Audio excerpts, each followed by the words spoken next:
या वर्षीच्या खरीप हंगामाच्या नियोजनासाठी आज पुण्यामध्ये संपूर्ण राज्यातील प्रमुख अधिकाऱ्यांची कार्यशाळा आयोजित केली होती। आपल्या सर्वांना माहिती आहे की ह्या वर्षी हवामान खात्याने दिलेल्या अंदाजानुसार एल निनोचा प्रभाव हा राहणार आहे। खरं तर मेच्या शेवटच्या आठवड्यामध्ये खरा अंदाज आपल्याला समोर येईल, पण आज जर आपण पाहिलं तर एल निनोचा प्रभाव आपल्या राज्यामध्ये खूप मोठ्या प्रमाणामध्ये होणार आहे। त्यामुळे त्यात पावसाचं प्रमाण हे साधारणतः हे कमी राहणार आहे आणि पावसाचं प्रमाण जर कमी राहिलं तर शेतकऱ्याला ज्या अडचणीला सामोरं जावं लागेल त्या शेतकऱ्यांसाठी काय उपाययोजना केल्या पाहिजेत, शेतकऱ्यांना काय मार्गदर्शन केलं पाहिजे, बियाण्याच्या बाबतीमध्ये असू द्या, पाण्याच्या बाबतीमध्ये असू द्या, खताच्या बाबतीमध्ये असू द्या, या बाबतीमध्ये शेतकऱ्यांना कुठली काळजी घेणं गरजेचं आहे, त्या बाबतीमध्ये आज या कार्यशाळेमध्ये चर्चा झालेली आहे। या वर्षी जर आपण विचार केला, चालू वर्षी जर आपल्या खरीप हंगामाचा जर विचार केला तर साधारणतः 1,45,20,000 हेक्टर क्षेत्राचं ह्या वर्षी आम्ही आमच्या कृषी विभागाने नियोजन हे केलेलं आहे। साधारणतः बियाण्याच्या बाबतीमध्ये बियाण्याची गरज ही 20 लाख क्विंटल 20,17,000 क्विंटल असून 28 लाख क्विंटल हे बियाणं उपलब्ध आहे। हे सांगायचं तर बियाणं आपल्याकडं आपल्या मागणीपेक्षा जास्त उपलब्ध आहे। खताच्या बाबतीमध्ये खरीप हंगाम 2026 करता राज्यास केंद्र सरकारकडून 48.80 लाख मेटनाचं आवंटन मंजूर असून आत्तापर्यंत 25.17 लाख मेटन खते उपलब्ध झालेले आहेत। खरीप हंगामाचं एकूण क्षेत्रात विचार केला तर सरासरी क्षेत्र ऊस वगळता 44.36 लाख हेक्टर हे खरीपाचं क्षेत्र आहे। मागील खरीप हंगामातील एकूण पेरणी मागच्या खरीप हंगामामध्ये आपल्याला माहिती आहे की गेल्या वर्षी पाऊस हा जास्त पडला आणि 2025मध्ये 1.43 लाख हेक्टर क्षेत्रावर पेरणी सरासरीच्या 99% झाली होती आणि त्यामुळे रब्बीच्या क्षेत्रामध्ये गेल्या वर्षी वाढ झाली आणि रब्बीच्या क्षेत्रामध्ये साधारणतः सरासरीचे 116% अपेक्षेपेक्षा जास्त क्षेत्रावरती लागवड ही झालेली आहे। आणि ह्या वर्षी आपल्या सगळ्यांना माहिती आहे या बाबतीमध्ये शेतकऱ्यांसाठी खते, बियाणे, कीटकनाशके, पाणी या बाबतीमध्ये निश्चित प्रकारे या कार्यशाळेमध्ये सर्वांनी चर्चा केलेली आहे। त्या बाबतीमध्ये आमच्या कृषी विभागाने नियोजन केलेलं आहे। खताच्या बाबतीमध्ये काही गोष्टीमध्ये आपल्याला आपल्याला माहिती आहे की युद्धजन्य परिस्थिती असल्यामुळं तो तुटवडा भासणार आहे। या तुटवड्याच्या काळातसुद्धा आपण काय शेतकऱ्यांच्या दृष्टीने केलं पाहिजे यासाठी आमच्या सगळ्यांच्या उपाययोजना ह्या निश्चित प्रकारे सुरू आहेत। आणि मी आपल्याला एवढंच सांगतो की हे सरकार हे शेतकऱ्यांच्या हित साधणारं सरकार आहे, शेतकऱ्यांसाठी निर्णय घेणारं सरकार आहे। आणि आपल्याला माहिती आहे की राज्याचे मुख्यमंत्री देवेंद्र फडणवीस साहेब, उपमुख्यमंत्री एकनाथजी शिंदे साहेब, दिवंगत उपमुख्यमंत्री मुद्दाम मी अजितदादा पवार साहेबांचा पण उल्लेख करतो, त्यांनी ह्या कृषी विभागाला खूप मोठी मदत सहकार्य केलं होतं। आणि आताचे उपमुख्यमंत्री सुनेत्रावहिनी पवार या सर्वांचं आमच्या विभागाला सहकार्य मार्गदर्शन आहे। आपल्या सर्वांना माहिती आहे की या आपत्तीच्या काळामध्ये जी मागच्या वर्षी आपत्ती झाली, या आपत्तीच्या काळामध्ये आपल्या राज्य सरकारने माझ्या शेतकरी बांधवांना खूप मोठं मदत किंवा खूप मोठं सहकार्य हे केलेलं आहे। आता या बाबतीत मी आकडा वगैरे आपल्याला सांगायची गरज नाही, कारण का खूप मोठं शेवटी शेतकऱ्यांचं हित साधणारं आमच्या असल्यामुळं आपल्याला माहिती आहे की दुसरा शेतकऱ्यांचा विषय की शेतकरी खरं तर आपल्याला माहिती आहे की शेतकरी काय आनंदाने त्याची बाकी जो पीक कर्ज घेतो ती बाकी किंवा कर्ज काढतो, तो काय त्याची भरणा त्याला तुम्हाला माहिती आहे की नैसर्गिक परिस्थितीमुळे त्याला ती भरता आली नाही आणि त्यामुळे त्याचं खातं हे थकबाकीत केलेलं आहे. तशाच थकबाकीत गेलेल्या शेतकऱ्यांनासुद्धा एक 2 लाख रुपयेपर्यंत मदत करण्याचा निर्णय राज्याच्या मुख्यमंत्र्यांनी घेतलेला आहे. आणि कर्जमाफीच्या बाबतीतसुद्धा निश्चित प्रकारे लवकरात आता तुम्हाला सांगायला हरकत नाही, ती माहिती जवळजवळ बऱ्यापैकी ही संकलित झालेली आहे आणि लवकरात लवकर या बाबतीमध्ये कर्जमाफी ही माझ्या शेतकऱ्यांना निश्चित प्रकारे दिली जाईल हे आपल्या माध्यमातून मी आपल्या सगळ्यांना सांगतो. मी आपल्याला एवढं सांगतो की आपल्या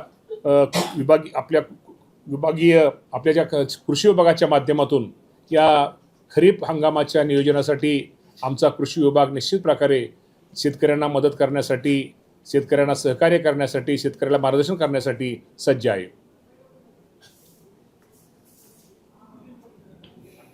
स्थितीमुळे खताला DAP आणि युरियाला जास्त प्रॉब्लेम असं म्हणतात. त्या संदर्भात काय नियोजन आहे? तुटवडा आहे का? 100% आपल्याकडे युरिया मिळेल का? नाही, तुटवडा तर आहे 100%. त्या बाबतीमध्ये आपला प्रयत्न चाललेला आहे. केंद्र सरकारशी आपलं बोलणं चालू आहे. आपण नड्डा साहेबांशी बोलतोय, चव्हाण साहेबांशी पण बोलतोय. या बाबतीमध्ये तो खताचा आपला ही होऊ नये, शॉर्टेज होऊ नये यासाठी आपला प्रयत्न चाललेला आहे. पण शेवटी आता ही सगळी परिस्थिती तुमच्या युद्धजन्य परिस्थितीवरती सगळी गोष्ट अवलंबून आहे. शेवटी त्यांना कच्चा रॉ मटेरियल ह्याच्यावरतीच बऱ्याचशा गोष्टी आपल्याला माहिती आहे, गॅस बिस्किट बाकीच्या गोष्टी अवलंबून आहेत. त्या बाबतीमध्ये आपला प्रयत्न चाललेला आहे. आता लवकरात लवकर खरं तर आपल्याला माहिती आहे की युद्ध जे आता ह्या परिस्थितीमध्ये लवकरात लवकर ते मिटावं.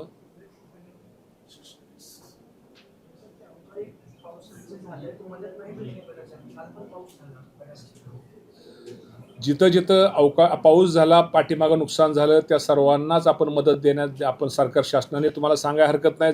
त्याचा जर विचार केला तर गेल्या वर्षी जर विचार करायचं झालं तर साधारणतः एकूण बाधित क्षेत्र आपल्या राज्यामध्ये हे 1,05,88,000 हेक्टर होतं आणि नुकसान भरपाई आणि बाधित क्षेत्र नाही एकूण शेतकरी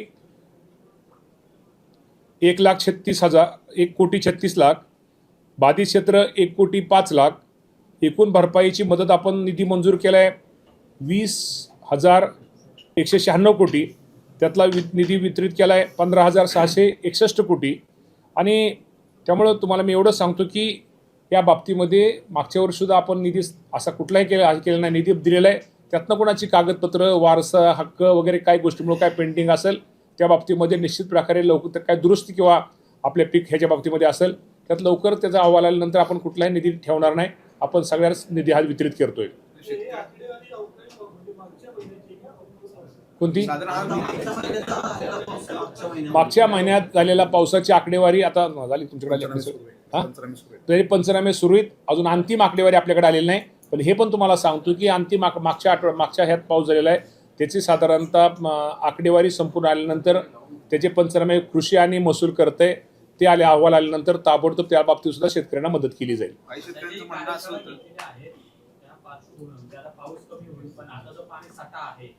त्याचं नियोजन कशा पद्धतीने करायचं, कारण की शेतीला जे आवर्तन सोडलं जाते त्याच्यामध्ये काही कपात केली जाणार आहे का, किंवा त्याच्या नियोजनासंदर्भात काय चर्चा झाली का? शेतीला जे पाणी देणार आहे नाही, शेवटी शेतीच्या पाणी नियोजन आता हा खरं तो ह्याचा विषय, जलसंपदाचा विषय. पण जरी असला तरी ह्या बाबतीमध्ये तुम्हाला मी सांगतो शेवटी धरणामध्ये असणारं पाणी आणि पिण्यासाठी असणार राखीव पाणी याचा विचार करून शेतीला पाणी दिलंच जाईल. पण शेवटी त्याचा पण विचार आपल्याला करावा लागेल ऑगस्ट महिन्यापर्यंत. मामा, ज्या पद्धतीने आम्ही शेतकऱ्यांशी संवाद साधतो ग्रामीण भागामध्ये, या भरपाई देताना खूप अटीशर्ती आहे, डॉक्युमेंट्स देणं लागतं आणि त्यामध्ये खूप कालावधी जातो आणि मग भरपाई थोडी पुढे मागे होते. थोडंसं याच्यामध्ये शिथिलता आणली तर बरं होईल. कुठली भरपाई म्हणतो तुम्ही? जी अवकाळी पावसाची जी भरपाई. नाही, आता ॲग्रिस्टॅकची आपण जोडतोय. आता बऱ्यापैकी ॲग्रिस्टॅकची आपल्याकडे आकडेवारी सगळे आहे. हां, सीएम साहेबांनी बैठक घेतली जलसंपदाची. एल निनोची बैठक सीएम साहेबांनी घेतली आणि त्या बाबतीमध्ये निश्चित प्रकारे म्हणजे जलसंपदा विभागापासून पाण्याच्या बाबतीमध्ये काय काळजी, तुम्ही जे प्रश्न विचारला, पाणी जलसंधारणाची कामं कुठली करणं आता उन्हाळ्याच्या मध्ये गरजेचं आहे. कृषी विभागाने काय गोष्टी केल्या पाहिजेत. मग सांगितलं BBF सारखं आपल्याला माहिती आहे की पाठीमाग BBF सारखं आपला यंत्रामुळं जास्त पावसाला पण त्याने जर पेरणी केली तर जास्त पाऊस जरी पडला किंवा दुष्काळ जरी पडला त्याचा खूप चांगला इफेक्ट पूर्वी आपल्या शेतकऱ्यांचा मिळालेला आहे. शेतकऱ्यांना आता 2-3 महिन्यामध्ये शेततळी यासारखी किंवा त्याला कागद वगैरे वरचा टाकण्यासाठी ताबडतोब ह्या गोष्टी करणं गरजेचं आहे, की जेणेकरून थोड्या दिवसामध्ये काय उपाययोजना करणं गरजेचं आहे, की जेणेकरून त्यामध्ये शेतकऱ्याचं हित साधलं जाईल. यासाठी प्रयत्न चाललेला आहे. आणि एल निनोच्या बाबतीमध्ये हवामान खात्याचा अंदाज वगैरे सगळा आम्ही आज घेतलेला आहे. त्यांनी स्वतः CM साहेब, आमचे कमिशनर साहेब, आमचे आपले सेक्रेटरी, जलसंधारणचे सेक्रेटरी, जलसंपदाचे सेक्रेटरी, सगळ्यांची त्यांनी एकत्र, तुमच्या हवामान खात्याचे सगळे अधिकारी, या सगळ्यांची बैठक घेतली. सगळ्याचा अंदाज घेऊन या बाबतीमध्ये त्यांनी निश्चित प्रकारे माझ्या शेतकऱ्याला कुठली अडचण येणार नाही यासाठी त्यांनी मुख्यमंत्र्यांनी सूचना दिलेली आहे. पाऊस 93% तर आज किती अंदाज 92% 92% आसपास पाऊस पडेल असं ॲव्हरेज. 92% हे सगळं खरंय मामा, पण तुम्ही जी कृषी कर्जमाफी योजना घोषित केली त्याचं अजून बँकांना साधा परिपत्रक आलेलं नाही खाली. त्यामुळं जे शेतकरी नवजुनं करतात ते सगळे खोळंबलेले आहेत. कोणी नवजुनं त्यांना वाटतं माफ झालं की काय, जे 50,000 अनुदान मिळणार ते सगळंच रखडले. 2025 त्याची डेडलाईन आहे, सप्टेंबर. तर त्याच्यानंतर जे कर्ज असेल किंवा माझं नवीन कर्ज असेल तर ते थकबाकी असेल तर काही लोक ज्या लोकांना बऱ्यापैकी तुम्हाला मी सांगत, लोकांनी जे नवीन कर्ज घेतले त्याचा भरणा 100% बऱ्यापैकी आता आपण जिल्हा बँकेत आपल्याला माहिती आहे, त्यामुळे भरणा बऱ्याच लोकांनी केलेला आहे. बँकेत रांगा लागून लोकांनी 31 मार्चला लोकांनी भरणा केलेला आहे. आणि त्यामुळं आपण जे म्हणतो त्यांचं आता कन्फ्यूज होण्यापेक्षा की आता त्या बाबतीमध्ये लवकरच निर्णय होईल. म्हणजे त्यांचं शेतकऱ्यांचं जे मनात किंवा ज्या काही शंका आहेत त्या शंका एकदा मंजूर. किती भरणं झालं काय आकडेवारी आहे? आता बँकांकडे ते आकडा असेल माझ्या माहितीत भरणंच झालेलं माहिती सहकारी विभागाचा आकडा असेल. पण आता मी पण एका बँकेचा संचालक, ऐका ना, एका बँकेचा मी संचालक आहे. एका बँकेचा मी माजी चेअरमन आहे आणि आजही संचालक त्या बँकेचा आहे मी. तर सहज एक फोन लावू का? सहज माझा मोबाईल आहे का? माझा मोबाईल सहज होतो. आमचा माणूस लय हे असतो. माझा मोबाईल द्या, माझा मोबाईल द्या, माझा मोबाईल द्या रे, माझा मोबाईल रे. हा 2 मिनिटं जरा 1 मिनिटं मनात, पत्रकारांच्या मनात कुठली शंका असली नाही पाहिजे. हॅलो तुम्ही ज्या बँकेचे संचालक आहात, बऱ्यापैकी शेतकरी बागायती आहेत, म्हणजे नाही तर आता त्यांचा प्रश्न आहे पुणे जिल्हा बँकेचा विषय, त्यामुळे ते मनातली शंका दूर करतात. तर सांगतो ना स्पीकर लाव सर. बात काय? Hello Durgade sir. आवाज आपल्या 31 मार्चला किती झाला पीक कर्जाचा भरणा? हा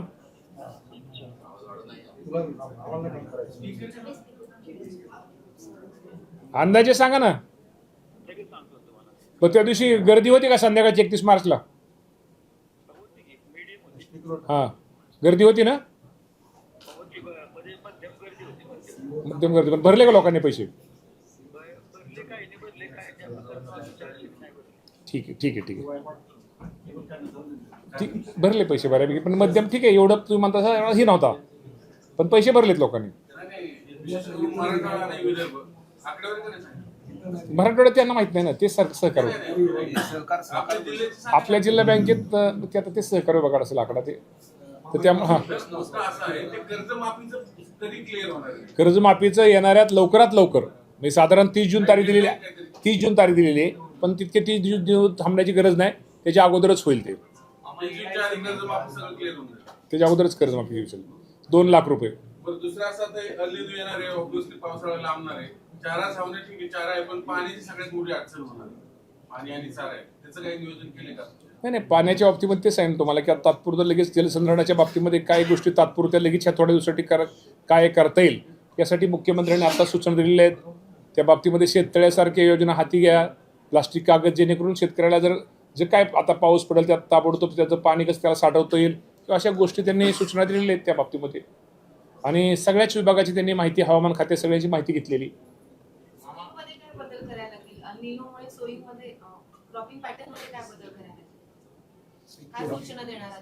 आम्ही शेतकऱ्यांना 2-3 सूचना देणार आहे. अल निनोचा आतापर्यंतचा इफेक्ट असा आहे की पेरणीचे जो कालावधी आहे ना, तो आपण अंदाज घेऊन पेरणी केली पाहिजे. कारण आपल्यासमोर 2 अतिशय खराब उदाहरणं आहेत. 2018 आणि 2023 की ज्या वेळेला वॉर्निंग आलेली होती की रेनफॉल कमी होईल, तरी पण आपली पेरणी 145 लाख हेक्टरवरती झाली, कारण शेतकरी काही त्याची वाट बघत नाही. ती केल्यानंतर आपल्याला एकदा 8,000 कोटी आणि एकदा 5,000 कोटी रुपये नुकसान भरपाई द्यावी लागली होती. म्हणजे बरेचसे रिसोर्सेस वाया जातात, दुबार पेरणीचं संकट येतं. आणि आता ती लक्झरी आपल्याला याच्यासाठी परवडणार नाही आहे की आपल्याकडं जागतिक परिस्थितीमुळे फर्टिलायझरची परिस्थिती पण टाईट आहे आणि 20 लाख क्विंटल आपली गरज आहे बियाणांची आणि 28 लाख क्विंटल आहे. म्हणजे एवढे पण जास्त बियाणं नाही आहे की आपण दुबार पेरणी किंवा आपण मल्टिपल पेरणी वगैरे याची रिस्क घेऊ शकू. तर आम्ही आता बऱ्याच प्रकारची त्यांना सूचना देतो आहे की ह्या अल्निनोच्या इफेक्टमुळे एक तर पाण्यावर परिणाम होणार, नंबर 1 म्हणजे पाण्याची उपलब्धता, हीट वाढणार आणि पाऊस पडण्याचं स्प्रेड आणि स्पेल ह्यामध्ये सुद्धा अंतर पडणार आहे. तर हे करत असताना एकतर पाणी जपून वापरणे, मग त्याकरता मगाशी साहेबांनी सांगितल्याप्रमाणे जलसंधारणाची जी लो हँगिंग कामं आहेत आता, की जे काम थोडंसं त्या कामाला पुश दिलं तर ते काम पूर्ण होतं आहे, अशी कामं प्रायोरिटीवरती घ्यायची आहेत. वैरण विकास कार्यक्रम पण आपण घेणार आहोत. तिसरं म्हणजे जे काही पाणी अवेलेबल आहे त्याचा वापर चांगल्या प्रकारे कसा होईल याच्याकरता AI वगैरेच्या माध्यमातून सुद्धा कसा पाण्याचा जुजबी वापर करता येईल ह्याच्याकरता काही गाईडलाईन्स देणार आहोत. काही क्लायमेट रेसिलेंट व्हरायटी आहेत त्याची यादी आम्ही ॲग्रोनॉमिकल कडनं ऑलरेडी काढलेली आहे की ज्या चांगलं रेसिस्ट करू शकतात. म्हणजे ज्वारी घ्यायचीच तर ही एक्स घ्यायच्याऐवजी वाय घ्यावी, अशा पद्धतीच्या सूचना पण आम्ही देणार आहोत.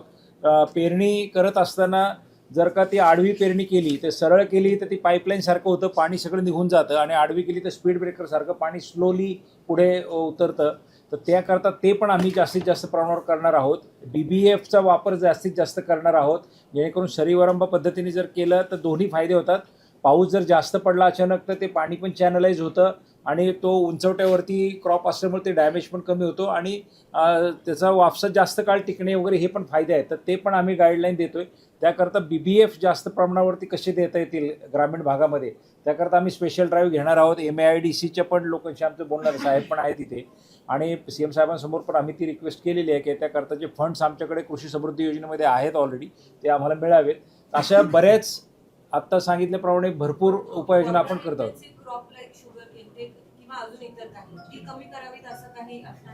असणार ना, रेशनिंगच्या बद्दल बोलणार आहोत. मी बोललो ना आता की कमीत कमी वापर कसा करावा. नाही, सर्वच याच्यामध्ये म्हणजे जे गरजेचं आहे.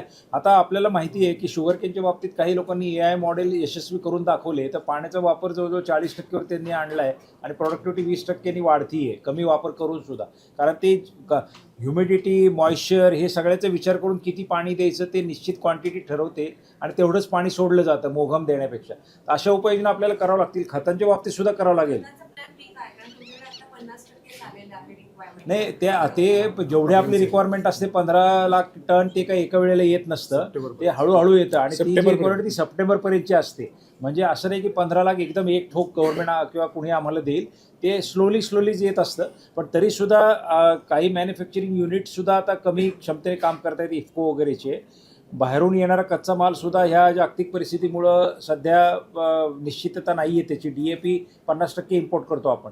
तर ह्याच्याकरता पर्यायी व्यवस्था काय काय होऊ शकतात, तर त्याची पण एक लाईन ऑफ ॲक्शन आम्ही तयार केलेली आहे. एकतर आहे त्या खताचा रेशनिंग करता येईल का, हा एक मुद्दा आम्ही तपासून पाहतोय. अजून त्याला अंतिम स्वरूप दिलेलं नाही आहे. कारण काही दुकानं आम्ही बघितली IFMSमध्ये, तर तिथले सगळे शेतकरी 40च्या 40 बॅगा घेऊन जात आहेत. त्याचं स्वतःचं क्षेत्र किती आहे आणि त्याला लागणार किती खत ह्याचा काही तो विचार करत नाही, तो घेऊन चाललाय. तर ह्याला कुठेतरी पायबंद आणणं गरजेचं की त्याची रिक्वायरमेंट किती, म्हणजे 10 गुंठे काही सांगता येत नाही. म्हणजे मी तो निष्कर्ष लगेच काढत नाही, पण हे नेलं जातं ह्याला जरा प्रश्नचिन्ह आहे. सो हां, तर विचार करतोय आता लगेच क्षेत्राच्या प्रमाणात. नाही, आता तो धोरणात्मक तो धोरणात्मक निर्णय आहे आपल्याला. हां, नाही, त्याचा फॉर्म्युला आहे ना. हे बघा, 40 बॅगा जेव्हा ठरल्या तेव्हा काहीतरी फॉर्म्युला लागूनच ठरल्या ना त्या. 45 नाही, 35 आपल्याला ते रिवाइज करावं लागेल. आपल्याला हेक्टर किती हेक्टर अभ्यास चालू आहे. अभ्यास आता कसं पिकाला आहे का ना ऊसाला. नाही सर, मी सांगतो, आपल्याकडे DCS मध्ये डिजिटल क्रॉप सर्व्हे आपण जो केला त्यामध्ये आपल्याकडे प्रत्येक शेतकरी आहे त्याच्या पिकाची नोंद ऑलरेडी आहे. ॲग्रीस्टॅकमध्ये 3 लेअर असतात. एक लेअर आहे त्याचा आधार ID, एक लेअर आहे त्याच्या पिकाचा महाभूलेखचा डेटा आणि तिसरा लेअर आहे DCS. त्यामुळे डिजिटल क्रॉप सर्व्हेमध्ये आपल्याला आजही माहिती आहे, आज जवळपास 80 लाख हेक्टर रब्बीचा आपल्याकडे डेटा आहे की कोणत्या शेतात काय पेरलं गेलेलं आहे ते. त्यामुळं त्याच्यावरती आधारित आपण युनिव्हर्सिटीचा सल्ला घेऊन हे निश्चित करू शकतो की माझं जर 2 एकर सोयाबीन आहे तर मला किती युरिया मी घ्यायला पाहिजे. शेवटी उद्या कोणी किती पण जर घेऊन गेलं तर पुरणारच नाही ना. मग कुठंतरी तर काहीतरी बघा, दोन्हीचे प्रोज अँड कॉन्स आहेत, पण काहीतरी तर निर्णय घ्यावा लागेल. नाहीतर आज शेतकरी 1 लाख टन मायनसमध्ये आहोत आपण आत्ताच. आता आपण जर काहीच केले नाही, स्टेप्स नाही घेतल्या, तर उद्या जूनमध्ये तर जो डिझर्विंग शेतकरी त्याला पण युरिया मिळणार नाही. मग काय होणार? म्हणून त्याला थोडंसं कंट्रोलमध्ये आणावंच लागणार आहे. आणि दुसरं, धूळ पेरणी करावी की नाही शेतकऱ्यांनी? कारण जनरली विदर्भामध्ये किंवा मराठवाड्यात काही भागात धूळ पेरणी होती. एक पहिला शेतकरी झाला का ते धूळ यंदा अल निनो आहे, त्याच्यामुळे ती करावी की नाही? IMDचा जो मेच्या 3ऱ्या आठवड्यामध्ये अंदाज येईल ना, तो जास्त क्लिअर असतो आणि रिजन स्पेसिफिक असतो. त्यावेळेस आपल्याला याच्यावर निर्णय घेता येईल किंवा त्याच्यावर ते मार्गदर्शन करता शेतकऱ्यांना. बरोबर आहे. आणि तुम्ही साठेबाजीचे जे मग म्हटले ना, आम्ही आत्तापर्यंत तपासणी 15,000चं टार्गेट आहे या महिन्याचं. आम्ही ती दुकानं तपासणार आहोत. आत्तापर्यंत जवळजवळ 5,500 तपासले. त्याच्यातल्या 1100 शोकॉज नोटीस दिली जिथं आम्हाला व्हेरिएशन दिसले. 104 परवाने 1,100 शोकॉज नोटिसेस दिलेले आहेत. आत्तापर्यंत झालेल्या 5,000 तपासण्यांमध्ये 104 परवाने रद्द केले आहेत आणि 5 गुन्हे दाखल केले आहेत. आणि आम्ही IFMS मधून इतक्या खालपर्यंत पोहोचलो आता की कोणत्या दुकानातनं कोणत्या शेतकऱ्यांनी किती युरिया नेला हे पण आकडेवारी काढली. जिथं आम्हाला असं दिसून आलं की 40च्या 40 बॅगा प्रत्येक शेतकऱ्यांनी घेतल्या, दॅट इज सस्पिशियस. तर ते दुकानं पण तपासतोय आम्ही आणि ते शेतकरी पण तपासतोय की ते 40 बॅगा नेऊन त्यांनी पुढे केलं काय. कारण आता तर वापर काहीच होत नाही आहे युरियाचा, म्हणजे जे काय आहे तो स्टोरेजसाठीच चालला आहे, हे तर उघड आहे. तर त्या ॲक्शन्स पण आपण घेतोय आणि मुख्यमंत्री महोदयांना पण त्याच्याबद्दल अवगत केले. साहेबांनी पण ते ॲक्शन घ्यायला सांगितलेलं आहे. हां, मॅक्स लिमिट आहे. तर प्रत्येक नाही आधीपासूनच आहे. तर ते केंद्राचीच लिमिट आहे ती. तर ती काय लिमिट आहे ना, शेवटी ती त्या लिमिटप्रमाणेच घ्यायला पाहिजे असं थोडीच आहे. त्यापेक्षा कमी पण घ्यायला पाहिजे. गेल्या वर्षी या संदर्भात एक परिपत्रक काढलं होतं की ती जी गुणनियंत्रण असेल किंवा निविष्ठा त्या संदर्भात एक पथकं नेमली. त्या पथकांचं पुढे काय झालं? नाही, पथकं कार्यरत आहेत. काही बदल करणार आहात? केलाय बदल, ऑलरेडी केलाय. ते पथकं पूर्वी 1700 लोक अर्धवेळ होते. ते जबाबदारी निश्चित करणं आम्हाला अवघड जायचं, कारण प्रत्येकाला वाटायचं दुसरं कोणीतरी बघायला पाहिजे. त्याला आपण मग पूर्ण वेळ 400वरती तो आकडा आणला होता पूर्ण वेळ. परंतु त्याच्यामध्ये आता भर घातली आम्ही आणि आता साधारणपणे 750 अधिकाऱ्यांना ते गुणनियंत्रणाचे अधिकार दिलेले आहेत इन्स्पेक्शनचे. म्हणजे आता दोन्हीचा मध्य केला आहे आपण. पूर्वी जास्त संख्या पण अर्धवेळ होती, आता पूर्ण वेळची संख्या आपण वाढवलेली आहे. त्याचा पण वापर करणार. हां हां, राज्यभराची. आता 15 दिवसात AI समिट आपण घेतली होती मुंबईमध्ये. कोट्यवधी रुपये आपण खर्चून ते केलं होतं कार्यक्रम. त्याची फलश्रुती काय झाली आणि जे 500 कोटीची घोषणा आहे AI साठी महाराष्ट्रभरामध्ये, त्याची इम्प्लिमेंटेशन यंदाच्या आता खरीप हंगामामध्ये कशी होणार? AI 500 कोटी रुपये अजून तर नाही, अजून आपल्याला 500 कोटी वगैरे असं काय नाही. 5 वर्षासाठी आपण ते हे केलेली रक्कम केलेली 30 कोटी. आणि काय आपण आता नवीन हा प्रयोग करू. त्यामुळे नवीन प्रयोग करताना आपल्याला इतरच आपल्याला माहिती आहे की देशातले विदेशातले जे मोठे मोठे त्यातले माहितीगार आहेत किंवा त्यातले तंत्र हे आहेत, त्या सगळ्यांचं आपण एकत्र विचारविनिमय की त्या सगळ्याचं केलेलं आहे. आणि यामध्ये भविष्यामध्ये आपण काय करणं गरजेचं आहे. आता ठीक आहे, आपली पहिल्यांदा सुरुवात आहे, त्यातनं पुढे आपलं चांगलं होईल काम नंतर. त्याच्यात मी तुम्हाला एक मिनिट तुम्हाला मी सांगतो. त्याच्यामध्ये आपण तिन्ही फ्रंटवरती काम करतो. एक AIC जे आपण स्थापन केलेलं आहे आणि ते 30 कोटी त्याला होते. त्या कॉन्फरन्सवरती काही मला वाटतं एवढे फार 30 कोटीपैकी मला किती आहे आकडे? हां, 1-1.5 कोटी असेल. 2 कोटी रुपये खर्च आला. 2 कोटी रुपये खर्च झाला आहे. त्यामुळे असं खूप कोट्यावधी वगैरे असं नाही आकडा. आणि दुसरी गोष्ट, आपण ॲग्री हॅकेथॉन आणि ह्या कॉन्फरन्सेसमधनं मागच्या वर्षी आपल्याला 16 एजन्सीज मिळाल्या. त्या 16 एजन्सीजपैकी आपण फील्ड ट्रायल घेतली 1 वर्षभर. कृषीचे जे विद्यापीठं आहेत त्यांनी ते प्रपोजल सगळे तपासून बघितले आणि त्याच्यातले 6 प्रोजेक्ट आपण ॲक्सेप्ट केलेत आणि ते आता आपल्या DBTमध्ये सहभागी होणार आहेत. त्या नवीन टेक्नॉलॉजी, तर आपल्याला त्या टेक्नॉलॉजी मिळाल्या. आपल्या सर्वांच्या माध्यमातून मला हे पण सांगायचं आहे की आपला एक खरीपाचा हंगाम आहे ना, हा जवळपास 1.5 लाख कोटी रुपये त्याची व्हॅल्यू आहे त्या क्रॉपच्या एकंदरीत जे आउटकम आहे त्याची. त्यामुळे आपण असे प्रयोग जेव्हा करतो, काही कॉन्फरन्सेस घेतो, काही नवीन टेक्नॉलॉजी ॲडॉप्ट करायला लागतो, जे विषय आपण हाताळतोय त्याच्या तुलनेमध्ये तो होणारा खर्च फार नगण्य असतो. परंतु त्याच्यातनं जर काही चांगल्या टेक्नॉलॉजीज आपल्याला मिळाल्या तर त्याचा परिणाम फार जास्त चांगला असतो. आता ही आडवी पेरणी हा एक कन्सेप्ट आहे, BBF हा एक प्रकार आहे.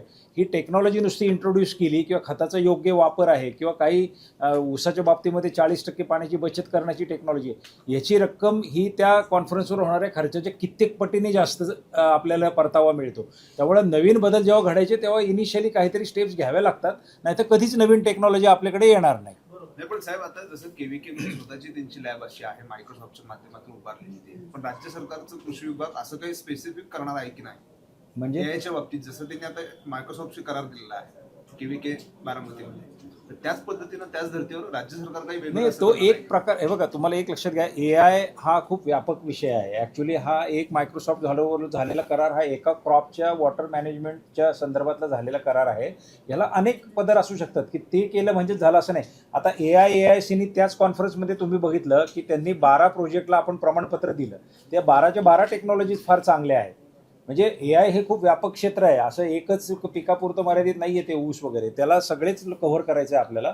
तर त्याकरता तुम्ही जर ते परत रिवाइंड करून बघितलं त्या कॉन्फरन्सचा शेवटचा जो आपण त्यांना सर्टिफिकेट वितरणाचा कार्यक्रम होता, त्यामध्ये ते सगळे टेक्नॉलॉजी आपण ॲडॉप्ट केल्यात. आता ते लोक सगळे ॲक्च्युली काम करत आहेत फील्डवरती त्या 12च्या 12 टेक्नॉलॉजीचे.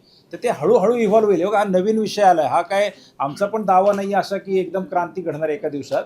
हे हळूहळू आपल्याला उत्तेजना देऊन त्यातनं काय चालणारे काय टिकावे ते बघावं लागणार आहे. विधान परिषदेचं काय नंतर कुणाला संधी मिळणार आहे? बरेच जण इच्छुक आहेत. दादानंतर बऱ्याच जणांची इच्छा आहे की आता आपण पक्षात सक्रिय होऊ. दादानंतर नेतृत्व आपल्याकडे आहे पक्षाचं. काय आता ह्याच्यावर उत्तर मी काय देऊ शकतो? आता कसं आहे, हा निर्णय आमच्या ज्येष्ठ नेत्यांचा आहे. ज्येष्ठ नेते जे काय निर्णय घेतील आणि आमच्या प्रमुख सुनेत्रावहिनी पवार आहेत, तर सुनेत्रावहिनी पवार निश्चित प्रकारे सर्वांशी चर्चा करून योग्य तो निर्णय घेतील.